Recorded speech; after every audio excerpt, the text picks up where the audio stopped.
আমরা সকলে জান্নাতে যেতে চাই কি চাই না? যদি সকলে জান্নাতে যেতে চাই, মাত্র 5টা আমলের কথা বলবো, ছোট্ট ছোট্ট আমল। কয়টা আমল? 5টা আমলের কথা বলবো। যদি এই 5টা আমল আপনি আমি করতে পারি, আল্লাহ তাআলা বলেছেন যে বিনা হিসাবে ওই ব্যক্তিকে জান্নাত দিয়ে দেবেন। সুবহানাল্লাহ কয় না? আরেকটু জোরে বলা যাবে কি সুবহানাল্লাহ? এত বরকতপূর্ণ, এত ফজিলতপূর্ণ আমল। শুনেন, একদিন নবী করিম সাল্লাল্লাহু আলাইহি ওয়াসাল্লাম ফজরের নামাজ পড়ে মসজিদে নববীর ভিতরে বসা। হঠাৎ করে তিনি এবার সামনে তাকা সাহাবীদের দিকে ফিরে বললেন, কই আমার আলী কই? এখানে উপস্থিত আছো নাকি? আমার আলী কোথায়? এখানে আসো নাকি? তখন আলী বললেন, লাব্বাইকা সাদাইকা ইয়া রাসূলুল্লাহ, আমি এই জায়গায় উপস্থিত আছি, বলেন কি করতে হবে? তখন বললেন, শোনো আলী, তুমি কি বিনা হিসেবে জান্নাতে যেতে চাও? তখন বললেন, হ্যাঁ আমি অবশ্যই বিনা হিসেবে জান্নাতে যেতে চাই। তখন বললেন, শোনো আলী, তুমি যদি বিনা হিসেবে জান্নাতে যেতে চাও, প্রত্যেকটা রাতের বেলায় ঘুমানোর আগে তুমি 4 দিরহাম করে আল্লাহর রাস্তায় সদকা করে এরপরে তুমি ঘুমাতে যাবা। 4000 দিরহাম, 4000 দিরহাম প্রত্যেকটা রাতের বেলায় তুমি আল্লাহর রাস্তায় সদকা করে এরপরে ঘুমাতে যাবা। 4000 দিরহাম বাংলা টাকায় কনভার্ট করলে প্রায় 1.5 লক্ষ টাকার মতো হয়। তখন এবার আলী রাদিয়াল্লাহু তাআলা আনহু বললেন, নবী, তিনি এবার কেঁদে ফেললেন, বললেন, নবী, আপনি তো ভালো করে জানেন আমার বাড়ি এক বেলা রুটি থাকলে আরেক বেলা খুরমা থাকে না, এক বেলা রুটি খাইলে আরেক বেলা খাওয়ার থাকে না, একদিন খাই আরেকদিন না খেয়ে থাকি। এমত অবস্থা আমি প্রত্যেকটা রাতে 4000 দিরহাম কেমনে রাতের বেলায় দান করে এরপরে ঘুমাতে যাব? এবার নবীজি একটু মুস্কি হাসি দিলেন। মুস্কি হাসি দিয়ে বললেন, আলী শোনো, 4 দিরহাম সদকা করতে যাওয়ার আগে তোমাকে সশরীরে 4000 দিরহাম দেওয়া লাগবে না। যদি তুমি প্রত্যেকটা রাতের বেলায় ঘুমানোর আগে 4 বার সূরা ফাতিহা পড়ে এরপরে ঘুমাতে যেতে পারো, তাহলে 4000 দিরহাম আল্লাহর রাস্তায় সদকা করার আমলনামায় তোমার যোগ হয়ে যাবে। শুধু তাই নাই, 4 বার সূরা ফাতিহা পাঠ করার কারণে আল্লাহ তাআলা তোমাকে কাল কিয়ামতের ময়দানে বিনা হিসাবে জান্নাত দিয়ে দিবে। এরপরে বললেন, শোনো আলী, তোমাকে কি মা আরো একটা আমল শিখিয়ে দেব নাকি? তখন বললেন, ইয়া রাসূলুল্লাহ, অবশ্যই শিখিয়ে দিবেন। তখন বললেন, শোনো, তুমি যদি প্রত্যেকটা রাতের বেলায় এক করবার পুরো 30 পারা কোরআন শরীফ খতম করে এরপরে ঘুমাতে পারো, তাহলে আল্লাহ তাআলা তোমাকে বিনা হিসাবে জান্নাত দিয়ে দিবে। তখন বললেন আলী রাদিয়াল্লাহু তাআলা আনহু, বললেন, নবীজি, আমি যদি রাতের বেলায় 30 পারা কোরআন পড়তে চাই, আমার তো সারা রাত্র চলে যাবে, আমি ঘুমাবো কখন?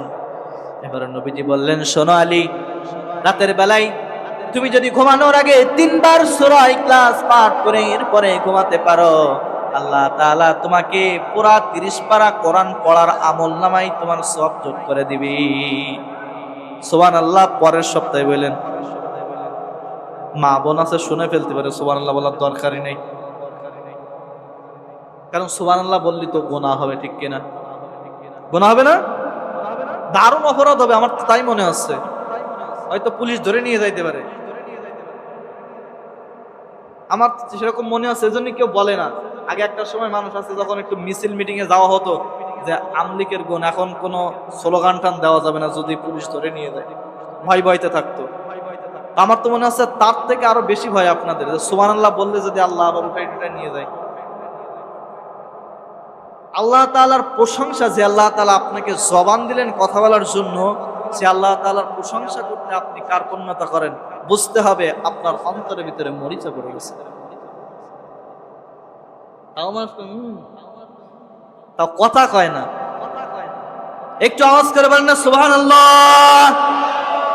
প্রত্যেকটা জবান থেকে একটা বারের জন্য সুবহানাল্লাহ আপনারা মিস করবেন না, বলতে বললেই সাথে সাথে বলবেন, বা আল্লাহর বড়ত্ব মহত্ব যখনই শুনবেন বলা লাগবে না, এমনি মুখ থেকে বলবেন সুবহান। বললেন, শোনো আলী, যদি তুমি প্রত্যেকটা রাতের বেলায় ঘুমানোর আগে 3 বার সূরা ইখলাস পাঠ করে ঘুমাতে পারো, আল্লাহ তাআলা তোমার আমলনামায় একবার পড়া কোরআন খতম করার সওয়াব তোমার আমলনামায় দিয়ে দিবে। শুধু তাই নয়, আল্লাহ তাআলা কাল কিয়ামতের ময়দানে তোমাকে বিনা হিসাবে জান্নাত দিয়ে দিবেন। এরপরে আলী রাদিয়াল্লাহু তাআলা আনহু খুশি হয়ে গেলেন, তিনি মিসকি মিসকি হাসতেছেন, বললেন এত ছোট্ট ছোট্ট আমল, তাহলে নবীজি আপনি আমাকে আরো কিছু শিখাই দেন।